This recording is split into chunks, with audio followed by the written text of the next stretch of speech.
एक समय था, ज्यादा पुराना नहीं, जब कमरे में सबसे कूल फोन 3 अक्षरों वाला होता था, HTC। 2008 में HTC सिर्फ एक मैन्युफैक्चरर नहीं था, वे एंड्रॉयड क्रांति के निर्माता थे। जब बाकी कंपनियां फिजिकल कीबोर्ड और स्टाइलस से चिपकी हुई थी, HTC ने हमें डिजायर दिया। डिजायर सिर्फ एक टूल नहीं था, ये एक स्टेटमेंट था। इसके टैक्टाइल ऑप्टिकल ट्रैकपैड और शानदार HTC सेंस UI घड़ी डिजाइन, ये एक बेहतरीन डिवाइस था जिसे बहुत लोगों ने खरीदा, और उस समय आईफोन के मुकाबले सस्ता भी था। ये किसी भी दूसरे फोन से ज्यादा इंसानी लगता था। ये वही फोन था जिसने एंड्रॉयड को घर जैसा महसूस कराया।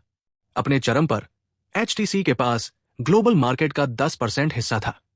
वे स्मार्टफोन इंडस्ट्री के किंग मेकर थे। 2013 में उन्होंने HTC One M7 बनाया। इसे देखिए, इससे पहले एंड्रॉयड फोन प्लास्टिक खिलौनों जैसे थे।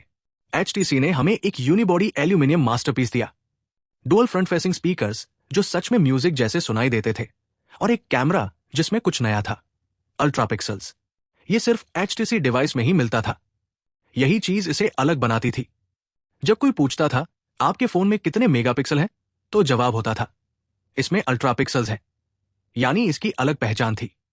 और जब दुनिया लो लाइट फोटोग्राफी को समझ भी नहीं पाई थी, तब ये उसकी ऊंचाई पर था। रिव्यूअर्स ने इसे अब तक का सबसे बेहतरीन फोन कहा। एक समय ऐसा लगा कि HTC को कोई हरा नहीं सकता। वे इंजीनियरों का ब्रांड थे, वो कंपनी जो रिस्क लेती थी क्योंकि उन्हें हार्डवेयर से प्यार था। लेकिन इंडस्ट्री बदल रही थी। जहां HTC अपना बजट इंजीनियरिंग पर खर्च कर रहा था, वही सैमसंग और एप्पल मार्केटिंग पर अरबों खर्च कर रहे थे। अगली बड़ी चीज जरूरी नहीं कि सबसे अच्छा बना फोन हो, बल्कि वह थी जो हर जगह विज्ञापनों में दिखे। HTC ने सुरक्षित खेलना शुरू कर दिया। डिजाइन एक जैसे होने लगे। अल्ट्रा पिक्सल का प्रयोग हाई रेजोल्यूशन कैमरों के सामने कमजोर पड़ने लगा। उन्होंने दिशा बदलने की कोशिश की। याद है HTC फर्स्ट फेसबुक फोन? नहीं, बिल्कुल किसी ने नहीं खरीदा।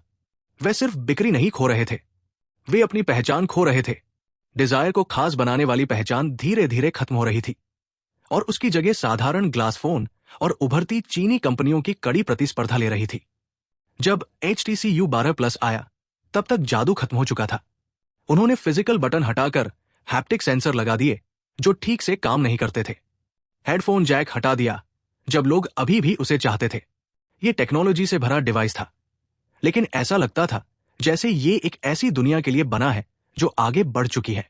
2018 में HTC ने अपने टैलेंट का बड़ा हिस्सा गूगल को बेच दिया। जिन्होंने डिजायर और M7 बनाए थे, वे अब पिक्सल बना रहे हैं।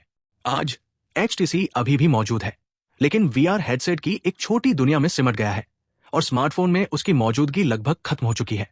हमने डिजायर को इसलिए पसंद किया क्योंकि वो भविष्य जैसा लगता था। हमने नए डिवाइस को फीका पड़ते देखा क्योंकि वे एक ऐसे अतीत को पकड़ने की कोशिश लगते थे जो अब उनका नहीं रहा। HTC सिर्फ स्मार्टफोन की लड़ाई नहीं हारा, वो उस दौर की याद बन गया जब इनोवेशन ब्रांडिंग से ज्यादा मायने रखता था। आज के लिए बस इतना ही। मेरे चैनल को सब्सक्राइब करें, लाइक करें और शेयर करें। ये वही इंजीनियर खान है जिसकी आप तलाश कर रहे थे।